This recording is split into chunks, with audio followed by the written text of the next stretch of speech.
आइए हम आज के ऑनलाइन आराधना आरंभ करें। अपने साथ बाइबल, गीत पुस्तक और रिवाइवल सॉन्ग साथ में रखें। आइए हम प्रार्थना करें। सर्वशक्तिमान परमेश्वर पिता, पुत्र, पवित्र आत्मा के नाम से आमीन।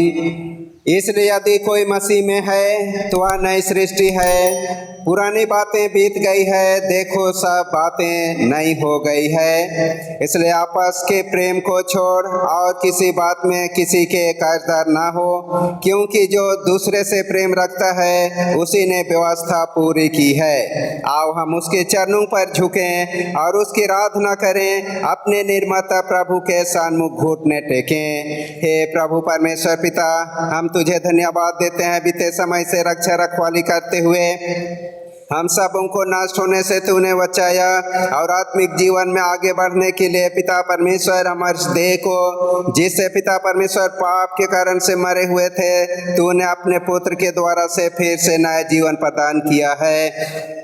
हम धन्यवाद देते हैं जो तूने अपने पुत्र के द्वारा से हम सबों को नए मनुष्य बनाकर अपनी महिमा के लिए तैयार करके हमारे हर एक के संग साथ रहा है कि हम तेरे नाम की महिमा सदा करते रहें। और तूने रात्रि घड़ी में हम सबों के संग साथ रहा और आज किसने भोर नए जीवन में पहुंचा कि तू अपने नाम की महिमा के लिए हम ऑनलाइन आराधना में सम्मिलित होते हैं। एक एक विश्वासियों के बीच अपनी उपस्थिति दे और जितने बैर विरोध है, लड़ाई झगड़ा सब दूर करते हुए अपनी उपस्थिति के द्वारा से आत्मा और सच्चाई से तेरी स्तुति आराधना महिमा करने में सहायता कर, ताकि हम तेरी महिमा आत्मा और सच्चाई से करें और तेरे वचन सुने और तेरी महिमा के लिए निरंतर हम आगे बढ़ते जाएं, हमारे प्रभु यीशु ख्रिस्ट के द्वारा।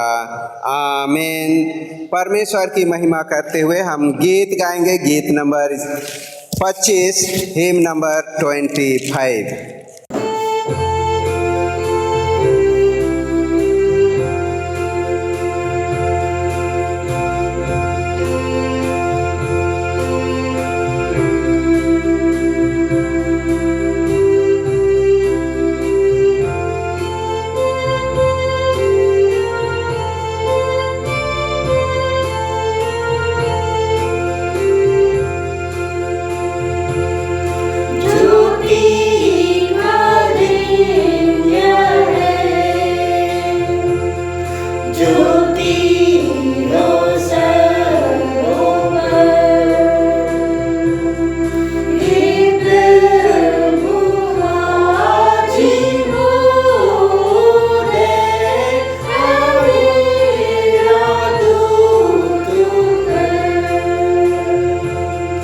Yeah.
आइए हम प्रार्थना करें।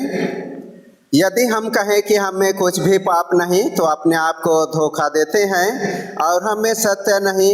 यदि हम अपने पापों को मान लें तो वह हमारे पापों को क्षमा करने और हमें सब अधर्म से शुद्ध करने में विश्वास योग्य और धर्मी है। इसलिए हम पश्चाताप और विश्वास के साथ अपने पापों का अंगीकार करें। हम परमेश्वर की कृपा से उसकी आज्ञाओं का पालन करने का और सब लोगों के साथ मेल मिलाप और प्रेम से रहने का दृढ़ संकल्प करें। हम पाप अंगीकार की प्रार्थना हम एक साथ करें। हे सर्वशक्तिमान परमेश्वर, हमारे स्वर्गीय पिता, हमने मन, वचन और कर्म से तेरे विरोध और अपने साथियों के विरोध पाप किया है। हमने अपनी अज्ञानता और दुर्बलता के कारण और जानबूझकर भी बुराई की है और भलाई करने में असफल रहे हैं। इन सब पापों के लिए हम सचमुच खेदित हैं और अंतःकरण से पश्चाताप करते हैं। तेरे पुत्र यीशु ख्रीष्ट ने हमारे लिए अपने प्राण दिए, उसी के कारण हमने जो पाप किया उनको क्षमा कर और यह वर दे कि भविष्य में हम नया जीवन पाकर सदा तेरी सेवा करें, ताकि तेरे पवित्र नाम की महिमा हो। आमीन।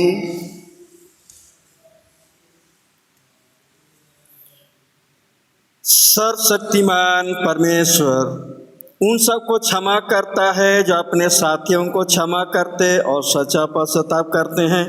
वह आप पर दया करे, आपके सब पापों को क्षमा करे और उन सबों को छुटकारा दे। सब भले कामों में आपको स्थिर और सबल करे और शाश्वत जीवन में बनाए रखे। आमीन। परमेश्वर का धन्यवाद हो। हम प्रार्थना करें। हे प्रभु हम पर दया कर, हे ख्रीष्ट हम पर दया कर, हे प्रभु हम पर दया कर। हे हमारे पिता, तू जो स्वर्ग में है, तेरा नाम पवित्र माना जाए, तेरा राज आए, तेरी इच्छा जैसे स्वर्ग में पूर्ण होती है वैसे पृथ्वी पर भी हो। हमारे दिन भर की रोटी आज हमें दे और हमारे अपराधों को क्षमा कर जैसे हमने भी अपने अपराधियों को क्षमा किया है, और हमें परीक्षा में ना डाल परंतु बुराई से बचा, क्योंकि राज, पराक्रम और महिमा अब और सर्वदा तेरी ही है। आमीन। हम पाठ सुनने से पहले रिवाइवल सॉन्ग से हम गीत गाएंगे। गीत नंबर 91, हिम नंबर 91, हर दिन नई आशा का पैगाम सुनाता है।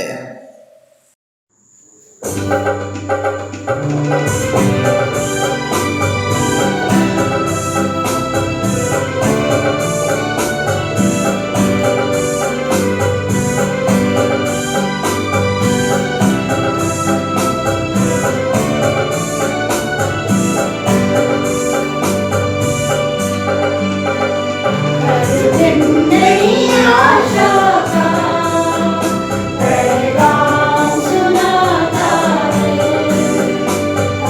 हर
पल जो गुजर जाता वापस नहीं आता है। हर दिन नई आशा का पैगाम सुनाता है।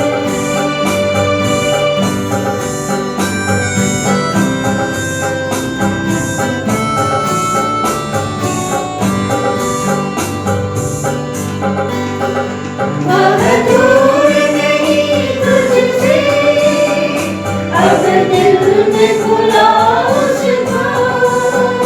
वह दूर नहीं तुझसे, अब दिल में खुला उसको। अब दिल में खुला उसको। आकाश से जो आकर संसार में रहता है। हर पल जो गुजर जाता वापस नहीं आता है। हर दिन नई आशा का पैगाम सुनाता है।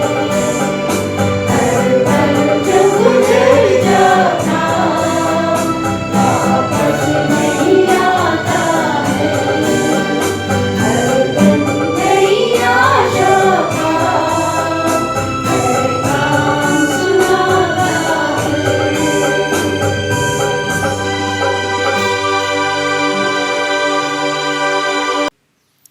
आइए हम आज के पाठ हम सुनेंगे जो लिखा हुआ है उत्पत्ति के पुस्तक उसके 50 अध्याय 15 से 21 पद तक। उत्पत्ति 50 15 से 21 पद तक। जब यूसुफ के भाइयों ने देखा कि हमारा पिता मर गया है, तब कहने लगे, कदाचित यूसुफ अब हमारे पीछे पड़े और जितनी बुराई हमने उससे की थी सबका पूरा पलटा हमसे ले। इसलिए उन्होंने यूसुफ के पास यह कहला भेजा, तेरे पिता ने मरने से पहले हमें यह आज्ञा दी थी, तुम लोग यूसुफ से इस प्रकार कहना कि हम विनती करते हैं कि तू अपने भाइयों के अपराध और पाप को क्षमा कर। हमने तुमसे बुराई की थी, पर अब अपने पिता के परमेश्वर के दासों का अपराध क्षमा कर। उनकी ये बातें सुनकर यूसुफ रो पड़ा और उसके भाई आपस भी जाकर उसके सामने गिर पड़े और कहा, देख हम तेरे दास हैं। यूसुफ ने उनसे कहा, मत डरो, क्या मैं परमेश्वर की जगह पर हूँ? यद्यपि तुम लोगों ने मेरे लिए बुराई का विचार किया था, परंतु परमेश्वर ने उसी बात में भलाई का विचार किया, जिससे वह ऐसा करे जैसा आज के दिन प्रगट है कि बहुत से लोगों के प्राण बचे हैं। इसलिए अब मत डरो, मैं तुम्हारा और तुम्हारे बाल बच्चों का पालन पोषण करता रहूँगा। इस प्रकार उसने उनको समझा बुझाकर शांति दी। यह परमेश्वर का वचन है। परमेश्वर का धन्यवाद हो। दूसरा पाठ हम सुनेंगे रोमियों के नाम पौलुस प्रेरित की पत्री, उसका 13 अध्याय और उसका 8 से 10 पद तक। रोमी 13 8 से 10 पद तक। आपस के प्रेम को छोड़ और किसी बात में किसी के कर्जदार ना हो, क्योंकि जो दूसरे से प्रेम रखता है उसी ने व्यवस्था पूरी की है। क्योंकि यह कि व्यभिचार न करना, हत्या न करना, चोरी न करना, लालच न करना और इनको छोड़ और कोई भी आज्ञा हो तो सबका सारांश इस बात में पाया जाता है, अपने पड़ोसी से अपने समान प्रेम रख। प्रेम पड़ोसी की कुछ बुराई नहीं करता, इसलिए प्रेम रखना व्यवस्था को पूरा करना है। यह परमेश्वर का वचन है। परमेश्वर का धन्यवाद हो। हम सुसमाचार सुनने से पहले हम गीत गाएंगे। गीत नंबर 148, हिम नंबर 148।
प्रभु आप लोगों के साथ रहे। और आपकी आत्मा के साथ भी। सुसमाचार पवित्र मत्ती रचित सुसमाचार 5वां अध्याय 38 पद से आरंभ होता है।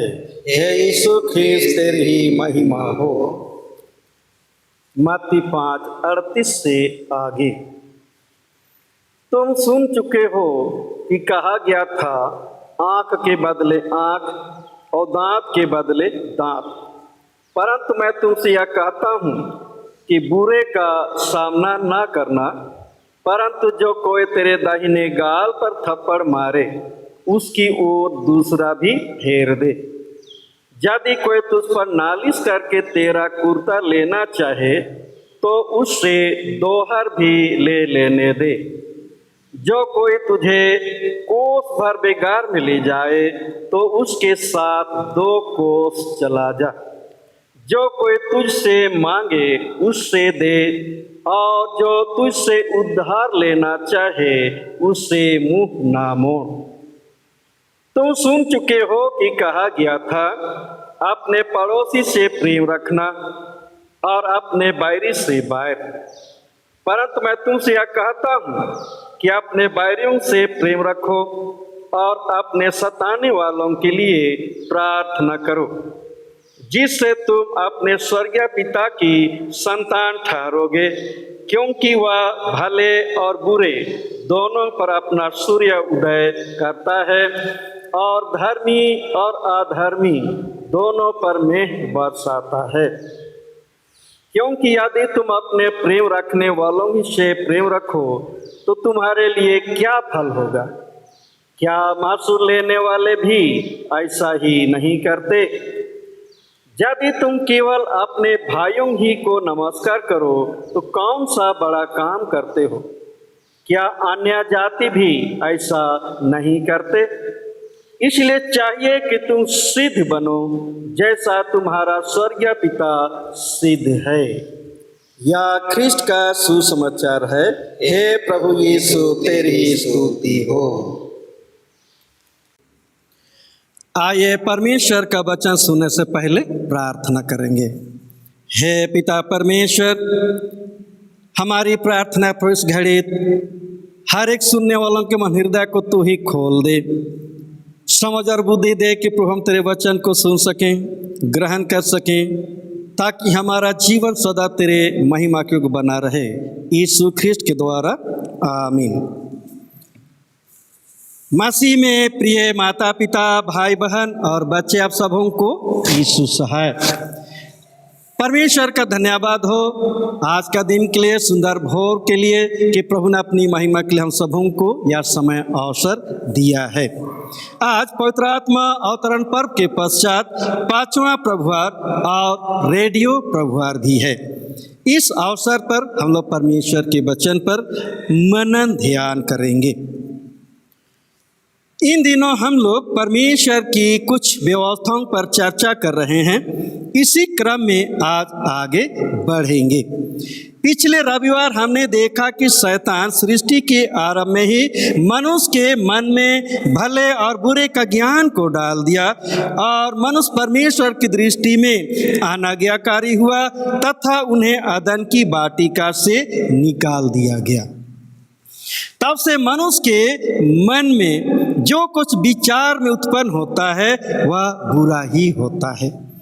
परमेश्वर मनुष्य को उस बुराई से बचाना चाहता है, क्योंकि परमेश्वर मनुष्य से अत्यधिक प्रेम करता है और इसीलिए मूसा के द्वारा अपने लोगों को व्यवस्था दिया गया, नियम उनके लिए बनाया गया कि वे परमेश्वर के नियम व्यवस्था का पालन करें और वे सदा जीवित रहें। तो आइए जिन नियमों का यीशु ने जिक्र किया आज के सुसमाचार में, उसी पर हम लोग मनन ध्यान करेंगे। निर्गमन की पुस्तक 21 अध्याय 24 और 25वां पद में इस प्रकार कहा गया, और आँख के बदले आँख का, और दांत के बदले दांत का, और हाथ के बदले हाथ का, और पाँव के बदले पाँव का, और दाग के बदले दाग का, और घाव के बदले घाव का, और मार के बदले मार का दंड हो। यह नियम यीशु के संसार में आने से कई हजार साल पहले इस्राएलियों को दिया गया था। अतः यीशु संसार के प्राचीन नियमों का उल्लेख करता है। आँख के बदले आँख और दांत के बदले दांत, यह नियम बाबेल के राजा हम्मुराबी के दिनों में प्राचीन नियम संहिता में भी मिलता है। यह नियम साफ और सरल दिखाई देता है कि यदि किसी मनुष्य की किसी अन्य व्यक्ति ने हानि की है तो उतनी ही उसकी भी हानि की जाए। पुराने नियम यह कम से कम 3 बार आया है। निर्गमन की पुस्तक 21 अध्याय 23 से 25 पद, लेविय व्यवस्था की पुस्तक 24 अध्याय 19 से 20 पद, और व्यवस्था विवरण 19 अध्याय 21 पद। इस्राएलियों को जो कठोर नियम दिया गया, इसमें परमेश्वर का क्रोध नहीं या कठोरता नहीं, किंतु इस नियम में परमेश्वर के प्रेम को दर्शाया गया है। परमेश्वर की इच्छा है कि मनुष्य इस नियम का पालन करते हुए परमेश्वर का भय माने और मनुष्य के हृदय में प्रेम, दया, क्षमा करने की भावना जागृत हो। अर्थात मनुष्य एक दूसरे को हानि ना पहुंचाए, एक दूसरे के प्रति बुराई ना करे, किंतु एक दूसरे की भलाई ही करे। और परमेश्वर की दृष्टि में मनुष्य परमेश्वर और सारी प्राणी से प्रेम करने वाला, क्षमा करने वाला और दयावान हो। यीशु ने कहा, मैं व्यवस्था और भविष्यवक्ताओं की पुस्तकों को लोप करने नहीं पर पूरा करने आया हूँ। इसीलिए यीशु ने पुराने नियमों को नया रूप दिया। उसने कहा, तुम सुन चुके हो कि कहा गया था, आँख के बदले आँख और दांत के बदले दांत, परंतु मैं यह कहता हूँ कि बुरे का सामना ना करना। नीति वचन 24 अध्याय 29 पद में भी कहा गया, मत कह जैसा उसने मेरे साथ किया वैसा ही मैं भी उसके साथ करूंगा। बुराई का सामना करने से बुराई बढ़ जाती है। यीशु चाहता है कि मनुष्य के बीच बुराई ना बढ़े, इसीलिए उसने कहा, परंतु जो कोई तेरे दाहिने गाल पर थप्पड़ मारे उसकी ओर दूसरा भी फेर दे। मनुष्य का स्वभाव है कि बिना कारण कोई थप्पड़ मारे तो वह उसका सामना जरूर करता है और इससे बुराई बढ़ जाती है। इसलिए यीशु नहीं चाहता कि मसीहियों के बीच में बुराई अत्यधिक बढ़े, किंतु बुराई ना बढ़े।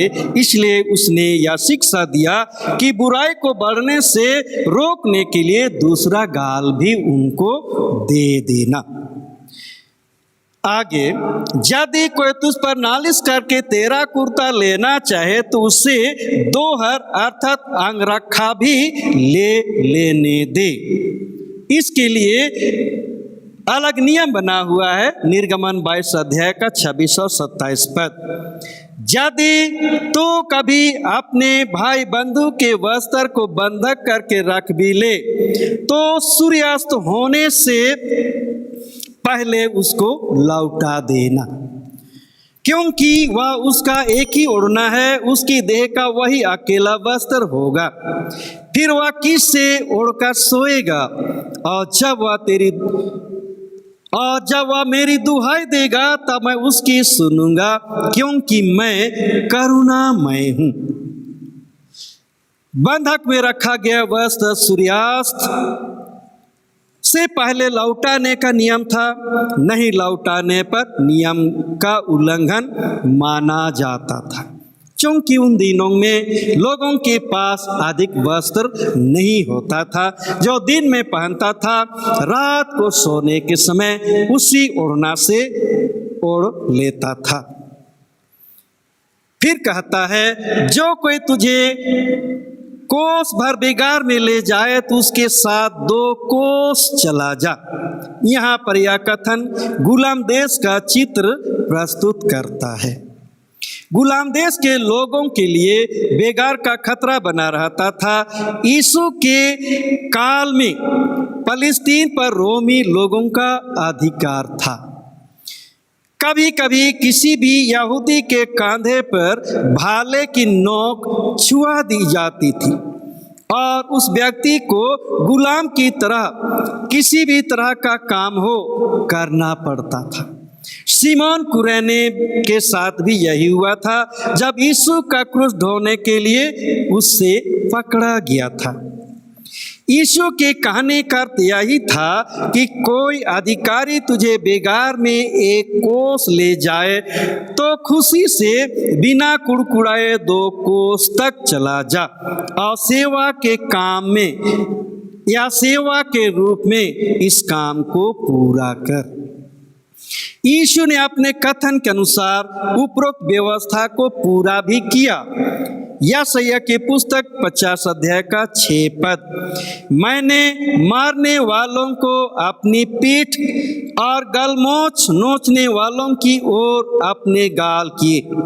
अपमानित होने और उनके थूकने से मैंने मुंह ना छिपाया। मत्ती 26:67 पद में, तब उन्होंने उसके मुंह पर थूका और उसे घूंसे भी मारे, दूसरों ने थप्पड़ मारा। अर्थात यीशु के लिए जो भविष्यवाणी की गई अपने जीवन में काम के द्वारा उसको क्रूस पर पूरा किया। यहूदियों ने यीशु पर झूठा दोष लगाया, किंतु वह व्यर्थ लड़ाई झगड़ा, मारपीट, बुराई का सहारा नहीं लिया, पर उनके विरोधियों के एक एक व्यवहार को नम्रतापूर्वक सह लिया, जिसका परिणाम यह हुआ कि अंत में सच्चाई की जीत हुई। आज यीशु हम मसीही विश्वासियों का श्रेष्ठ ईश्वर ठहरा है। यीशु अपने विश्वासियों से यही आशा करता है कि हमारा जीवन भी ऐसा ही हो, और इसीलिए कहा गया रोमियों की पत्री 12 अध्याय 17 पद और 21 पद, बुराई के बदले किसी से बुराई ना करो, जो बातें सब लोगों के लिए निकट भली है उसकी चिंता किया करो। बुराई से ना हारो, परंतु भलाई से बुराई को जीत लो। पवित्र पत्रस की पहली पत्री 3 का 8 और 9 पद, अतः सबके सब एक मन और कृपा में और भाईचारे की प्रीति रखने वाले और करुणा में और नम्र बनो। बुराई के बदले बुराई ना करो और गाली के बदले गाली ना दो, पर इसके विपरीत आशीष ही दो, क्योंकि तुम आशीष के वारिस होने के लिए बुलाए गए हो।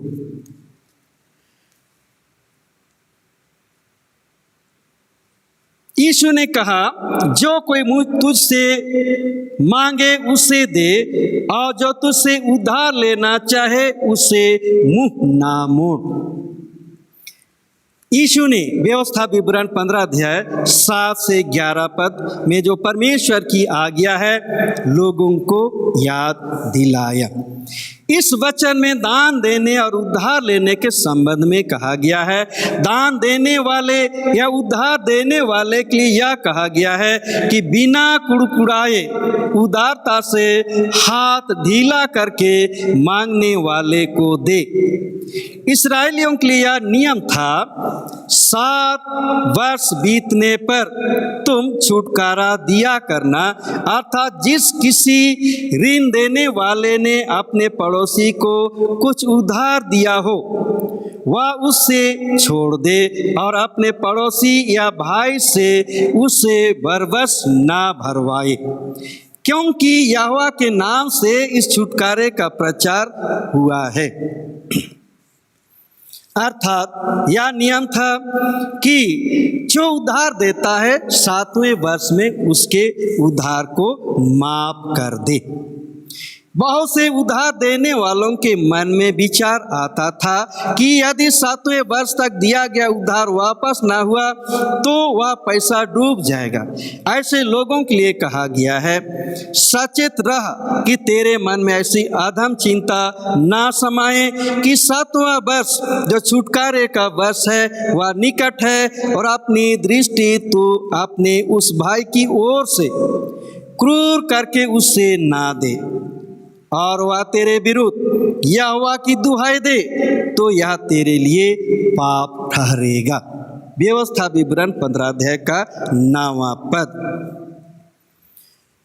तो उसको अवश्य देना, और उसे देते समय तेरे मन को बुरा ना लगे, क्योंकि किसी बात के कारण तेरा परमेश्वर यहोवा तेरे सब कामों में जिनमें तो अपना हाथ लगाए तुझे आशीष देगा। अर्थात देने वाले चाहे दान हो या उधार हो, परमेश्वर उनको आशीष देगा।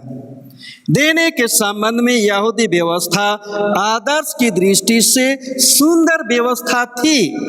रबियों ने देने के संबंध में 5 सिद्धांत निर्धारित किए थे। पहला सिद्धांत यह था, दान देने से इनकार नहीं करना चाहिए, क्योंकि जो कोई दान देने से मुंह मोड़ता है वह मूर्ति पूजकों में गिना जाता है।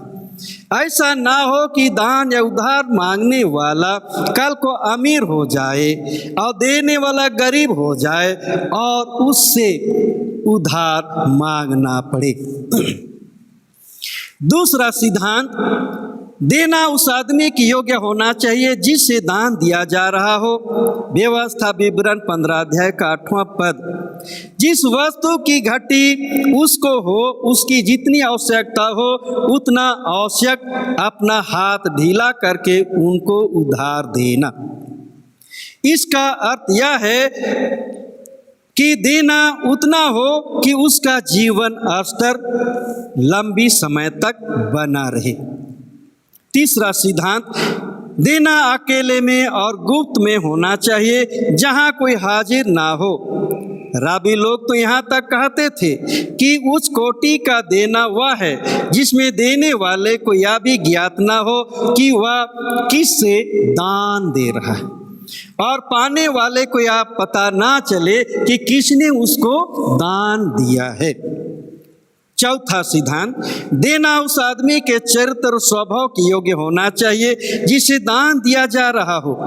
यदि कोई मनुष्य अपने आत्मसम्मान के कारण मदद मांग ना सके तो रबी इस्माइल का सुझाव यह था कि दाता ऐसे व्यक्ति के पास स्वयं जाकर उसे कहे, बेटा या भाई तुझे उधार चाहिए, इसलिए मैं तुम्हें सहायता करता हूँ, और वह उससे उधार दे दे, परंतु फिर से वह उधार उससे वापस ना ले, क्योंकि वह उधार नहीं किंतु दान था। तो सचमुच में बहुत से लोग आत्मसम्मान के कारण दान मांगना या उधार मांगना नहीं चाहते हैं। इसलिए यदि किसी को मालूम हो तो उसको दान देकर मदद करना चाहिए। 5वां सिद्धांत, रबियों के सिद्धांत के अनुसार देना एक सौभाग्य की बात और एक दायित्व था, क्योंकि सावधान वास्तव में परमेश्वर के प्रति भेंट है। जो कोई दूसरे मनुष्यों पर दया करता है उस पर परमेश्वर दया करेगा, और जो कोई दूसरों पर दया नहीं करता है परमेश्वर उस पर दया नहीं करेगा। और इसीलिए रबी लोग बताते हैं कि दया या दान देने के लिए व्यवस्था में कोई सीमा नहीं ठहराई गई है। तो लॉकडाउन के दिनों में बहुत से भाई बहन इस सिद्धांत या परमेश्वर और इस मसीह के शिक्षा के अनुरूप अपनी मुट्ठी खोलकर जरूरतमंद लोगों को दान देकर अर्थात अन्न दे करके उनकी सहायता की गई है। तो निश्चय यह हमारे लिए एक प्रेरणादायक काम है और निश्चय उनको परमेश्वर आशीष दिया है। तो ऑनलाइन सेवा भी हमारे लिए एक आवश्यक बन गया है और इसमें पैसों की जरूरत होती है। इसलिए जो कोई चाहते हैं कि इस ऑनलाइन सेवा को जारी रखा जाए तो निश्चय आप अपनी मुट्ठी खोलकर इसमें सहायता दे सकते हैं। हम लोग आगे देखेंगे। यीशु ने कहा, तुम सुन चुके हो कि कहा गया था अपने पड़ोसी से प्रेम रखना और अपने बैरी से बैर। परंतु मैं तुमसे यह कहता हूँ, अपने बैरियों से प्रेम रखो और अपने सताने वालों के लिए प्रार्थना करो, जिससे तुम अपने स्वर्गीय पिता की संतान ठहरोगे, क्योंकि वह भले और बुरे दोनों पर अपना सूर्य उदय करता है और धर्मी और अधर्मी दोनों पर मेघ बरसाता है। सृष्टि के आरंभ से परमेश्वर ने मनुष्य जाति से प्रेम रखा है और मनुष्य के प्रति परमेश्वर का प्रेम सदा बना रहेगा। परमेश्वर के प्रेम को यीशु ने और विस्तृत करके प्रकट किया। उसने कहा कि परमेश्वर भले और बुरे दोनों के लिए सूर्य उदय करता है, धर्मी और अधर्मी दोनों के लिए मेघ बरसाता है। अर्थात परमेश्वर सारी मानव जाति के लिए चिंता करता है और प्रबंध करता है। भजन संहिता 136 और 25 पद में कहा गया, वह सब प्राणियों को आहार देता है, उसकी करुणा सदा की है। फिर भजन संहिता 145 15 और 16 पद में कहा गया, सबों की आंखें तेरी ओर लगी रहती हैं और तू उनको आहार समय पर देता है, तो अपनी मुट्ठी खोलकर सब प्राणियों को आहार से तृप्त करता है। अर्थात परमेश्वर मनुष्य के शारीरिक जीवन के लिए जो आवश्यक है समय पर देता है। परमेश्वर मनुष्य के शारीरिक जीवन के लिए केवल चिंता नहीं करता, किंतु उनके आत्मिक जीवन के लिए भी चिंता करता है। यूहन्ना रचित सुसमाचार 3 अध्याय का 16वां पद, क्योंकि परमेश्वर ने जगत से ऐसा प्रेम रखा कि उसने अपना इकलौता पुत्र दे दिया, ताकि जो उस पर विश्वास करे वह नष्ट ना हो। परमेश्वर चाहता है कि सारी मानव जाति यीशु पर, जिसमें अनंत जीवन है, उस पर विश्वास करे और अनंत जीवन पाए, नष्ट ना हो। उनकी इच्छा है कि सारी मानव जाति जीवित परमेश्वर को पहचाने और अपने पापों के लिए पश्चाताप करे, अपने मनों को परमेश्वर की ओर फेर कर लाए और परमेश्वर को मन फिराव का अवसर दिया जाता है। दूसरा पत्रस 3 अध्याय 9वां पद, प्रभु अपनी प्रतिज्ञा के विषय में देर नहीं करता, जैसी देर कुछ लोग समझते हैं, पर तुम्हारे विषय में धीरज धरता है और नहीं चाहता कि कोई नष्ट हो, वरन यह कि सबको मन फिराव का अवसर मिले। परमेश्वर का प्रेम मनुष्यों के प्रति अपरंपार है और इसी प्रेम के कारण अपना एकलौता पुत्र और प्रिय पुत्र को जगत में भेजा और उससे एक निर्दोष मेमने के रूप में क्रूस पर बलिदान कर दिया, ताकि मनुष्य अपने पापों से त्राण पाए और सदा का जीवन पाए। यीशु में भी परमेश्वर का अथाह प्रेम मनुष्य के प्रति है। यूहन्ना रचित सुसमाचार 15 अध्याय का 9वां पद में कहा, जैसा पिता ने मुझसे प्रेम रखा, वैसा ही मैंने तुमसे प्रेम रखा, मेरे प्रेम में बने रहो। मनुष्य प्रेम के कारण वह हमारे लिए अपने आप को न्योछावर कर दी। सारी यहूदी उसके विरोधी हो गए। एक निर्दोष को दोषी ठहराकर क्रूस पर चढ़ा दिया। फिर भी यीशु अंतिम सांस तक अपने विरोधी, बैरी, दुश्मनों के पापों की क्षमा के लिए पिता परमेश्वर से प्रार्थना की। अपनी शिक्षा को कर्म करके क्रूस पर यीशु ने पूरा किया और वह पिता का सिद्ध पुत्र होने को प्रमाणित किया। इसलिए यीशु ने कहा, क्योंकि यदि तुम अपने प्रेम रखने वालों ही से प्रेम रखो तो तुम्हारे लिए क्या फल होगा? क्या महसूल लेने वाले भी ऐसा नहीं करते? यदि तुम केवल अपने भाइयों ही को नमस्कार करो तो कौन सा बड़ा काम करते हो? इसलिए चाहिए कि तुम सिद्ध बनो जैसा तुम्हारा स्वर्गीय पिता सिद्ध है। जो वस्तु जिस अभिप्राय से बनाई गई उससे पूरा करती है तो वह सिद्ध वस्तु है। उसी प्रकार जो मनुष्य जिस अभिप्राय से बनाया गया है या संसार में भेजा गया है परमेश्वर के उद्देश्य को पूरा करता है तो वह सिद्ध मनुष्य है। क्योंकि उत्पत्ति के आरंभ में मनुष्य को परमेश्वर ने अपने स्वरूप में अपनी समानता में बनाया और इसलिए बनाया कि वह परमेश्वर के समान रहे। परमेश्वर की बड़ी विशिष्टता यह है कि भले और बुरे, धर्मी अधर्मी दोनों से प्रेम करता है। मनुष्य उसके साथ कैसा भी क्यों ना व्यवहार करे, किंतु परमेश्वर हर एक इंसान से प्रेम करता है।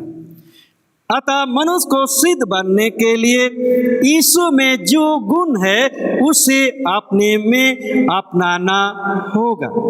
यीशु ने कहा, अपने शत्रु से प्रेम करो, अपने सताने वालों के लिए प्रार्थना करो। यह काम मनुष्य के स्वभाव के विपरीत है कि हम अपने शत्रुओं से प्रेम नहीं रख सकते, उनको हम क्षमा नहीं कर सकते, किंतु मनुष्य को ऐसा काम करने के लिए दृढ़ इच्छा की आवश्यकता है।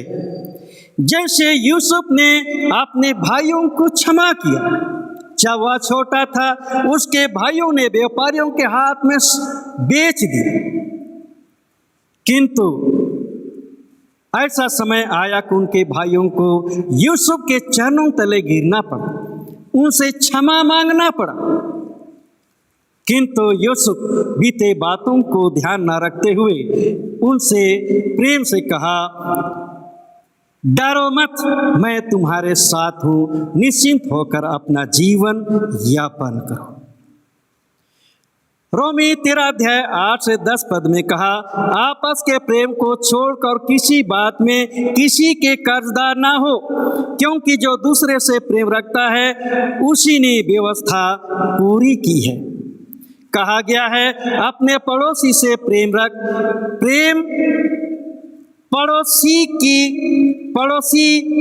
की कुछ बुराई नहीं करता, इसलिए प्रेम रखना व्यवस्था को पूरा करना है। अर्थात पड़ोसी से जो प्रेम रखता है और अपने पड़ोसी के लिए प्रेम के कारण बुराई नहीं करता है, उसे प्रेम रखने के कारण वह व्यक्ति व्यवस्था को पूरा करता है। पहला कोरिन्थ 13 अध्याय और 4 से 7 पद में महान प्रेम का पौलुस वर्णन करता है। प्रेम धीरजवंत है और कृपालु है। प्रेम डाह नहीं करता, प्रेम अपनी बड़ाई नहीं करता और फूलता नहीं। वह अनरीति नहीं चलता, वह अपनी भलाई नहीं चाहता, झुंझलाता नहीं, बुरा नहीं मानता, कुकर्म से आनंदित नहीं होता, परंतु सत्य से आनंदित होता है। वह सब बातें सह लेता है, सब बातों की प्रतीति करता है, सब बातों की आशा रखता है, सब बातों में धीरज धरता है। यीशु में सत्य, नम्रता, धीरज, दया, क्षमाशील, प्रार्थना, कृपालु, संयमता, सहनशील और सबके प्रति प्रेम आदि गुण था। यदि मनुष्य का स्वभाव और कर्म ऐसा हो तो निश्चय मनुष्य अपने को सिद्ध बना सकता है। हमने देखा कि परमेश्वर का प्रेम मनुष्य के प्रति अपरंपर है, अतः मनुष्य का प्रेम भी दूसरों के प्रति असीमित हो। प्रभु हमसे यही चाहता है। तो आइए हम अपने आप को सिद्ध परमेश्वर के हाथ में समर्पित करें और प्रार्थना करें कि वह हमें सिद्ध बनने में सहायता करे और हम भी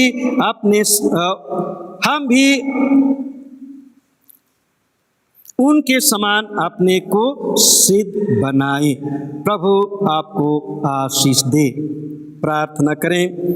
हे पिता परमेश्वर, तूने अपने वचन के द्वारा हमें सिखाया कि हम तेरे सामने अपने आप को सिद्ध बनाएं, अपने व्यवहार से, अपने काम से। प्रभु, जिन शिक्षाओं का हमने सुना है उन शिक्षाओं को ग्रहण करने में तो हमारी सहायता अगुवाई कर, उसे हम ग्रहण करें, उसके अनुरूप हम अनुसरण करें, काम करें, ताकि प्रभु हमारा जीवन तेरे सन्मुख सिद्ध पाया जाए। यीशु ख्रिस्ट के द्वारा आमीन। इस समय हम लोग गीत गाएंगे 216 हिम नंबर 216 और इसी के समय दान अर्पण किया जाएगा।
आइए हम इन दानों के लिए प्रार्थना करें। हे पिता परमेश्वर, धन्यवाद देते हैं प्रभु तो हम सबों को प्रतिदिन का आहार हमें देता है और जो कुछ तू हमें देता है उसमें से प्रभु तेरी महिमा के लिए दान के रूप में चढ़ाया जाता है। तेरी आशीष हो और वह कलीसिया के काम में लाया जाए, सदा तेरी महिमा हो। हर एक देने वालों के लिए हम प्रार्थना करते हैं प्रभु जी, उन जिस भंडार से उन्होंने खर्च किया है उनके भंडारों को हमेशा भरा पूरा बनाए रख। जिन हाथों के द्वारा दिया गया उन हाथों को आशीषित कर। परिवार के एक एक जन एक एक के जीवन को तू आशीषमय बना, ताकि प्रभु हर एक देने वालों के घर परिवार उनके जीवन में कभी भी किसी तरह की कमी ना हो, किंतु तेरे आशीषों की भरपूरी हमेशा बनी रहे। हमारे प्रभु यीशु ख्रिस्ट के द्वारा आमीन। इस समय हम लोग प्रेरितों के विश्वास वाक्य को एक साथ कहेंगे। मैं सर्वशक्तिमान पिता स्वर्ग और पृथ्वी के सृष्टिकर्ता परमेश्वर पर विश्वास करता हूँ। मैं उसके इकलौते पुत्र हमारे प्रभु यीशु ख्रिस्ट पर विश्वास करता हूँ। वह पवित्र आत्मा के सामर्थ गर्भ में आया और कुंवारी मरियम से जन्मा। उसने पोंस पिलातुस के शासन में दुख भोगा। वह क्रूस पर चढ़ाया गया, मारा और गाड़ा गया और मृतकों के लोक में उतरा। तीसरे दिन वह जी उठा। वह स्वर्ग पर चढ़ गया और पिता की दाहिनी ओर विराजमान है। वह मृतकों को न्याय करने को फिर आएगा। मैं पवित्र आत्मा पर, पवित्र कैथोलिक कलीसिया पर, संतों की संगति, पापों की क्षमा, देह के पुनरुत्थान और अनंत जीवन पर विश्वास करता हूँ। आमीन। प्रभु आप लोगों के साथ रहे, आपके आत्मा के साथ भी। आइए हम प्रार्थना करें।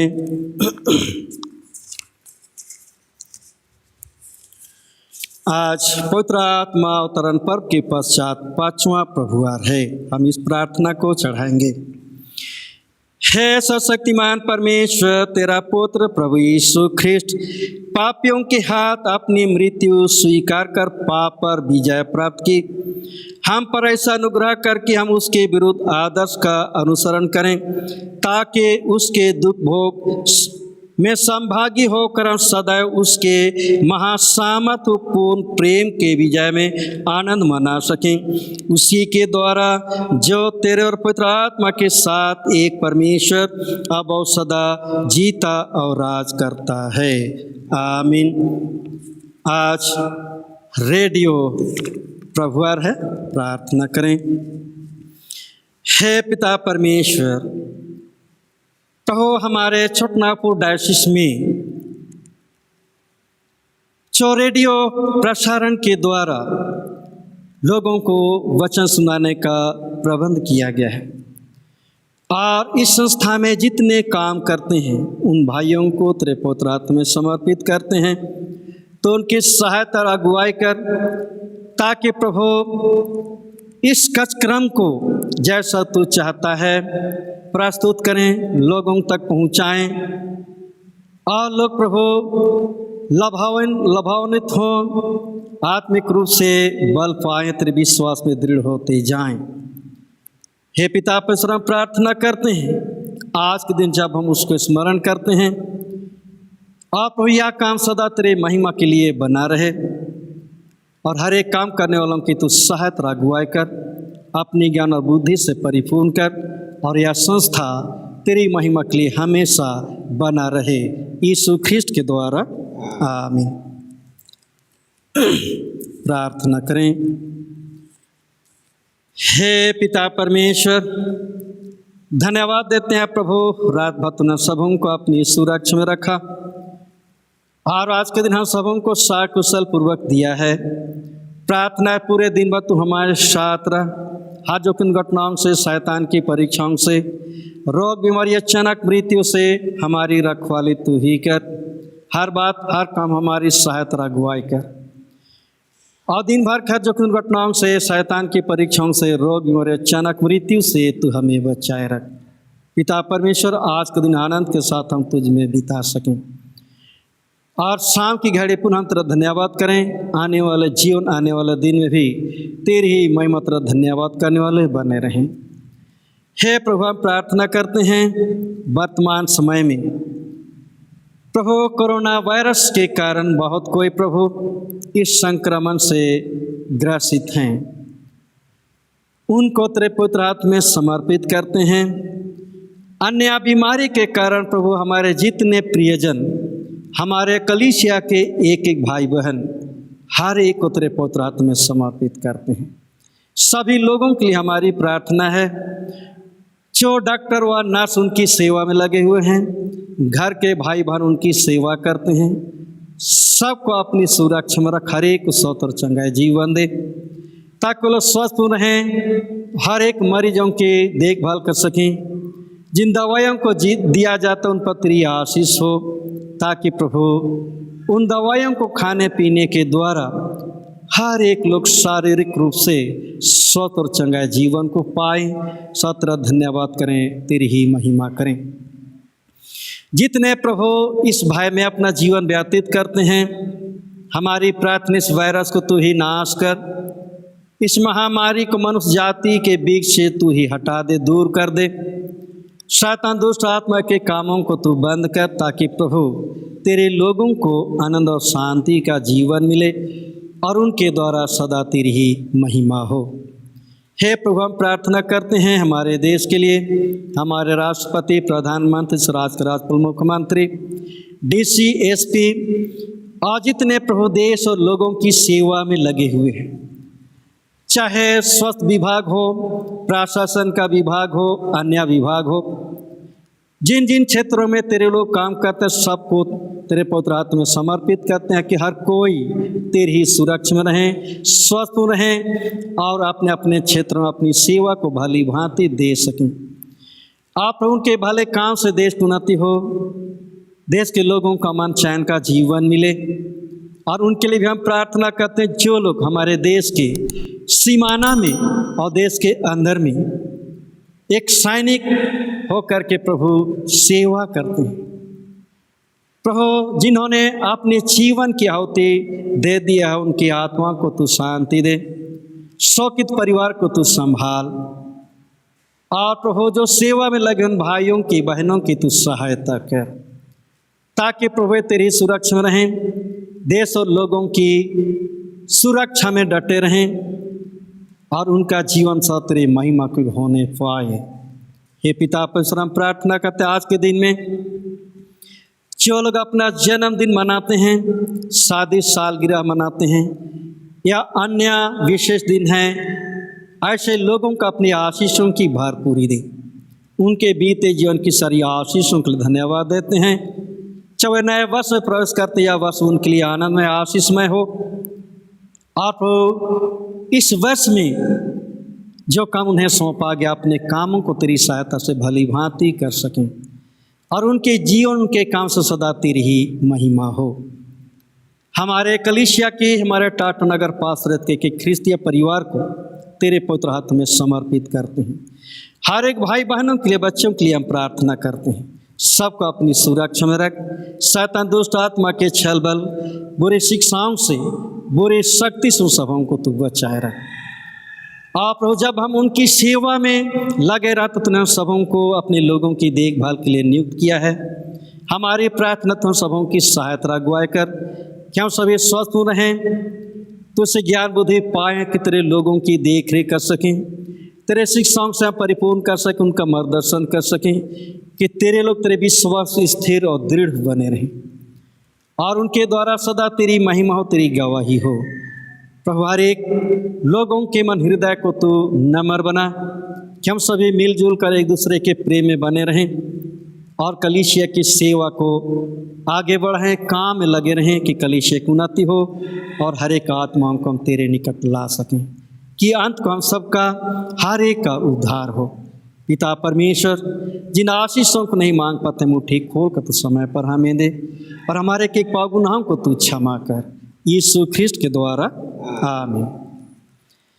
हे सर्वशक्तिमान परमेश्वर, तूने हमें ऐसा अनुग्रह दिया है कि हमने इस समय एक चित्त होकर तुझसे अपनी साधारण विनतियाँ की हैं और तो प्रतिज्ञा करता है जब 2 या 3 मेरे नाम पर इकट्ठे हों तब मैं उनका मांगा वर दूंगा।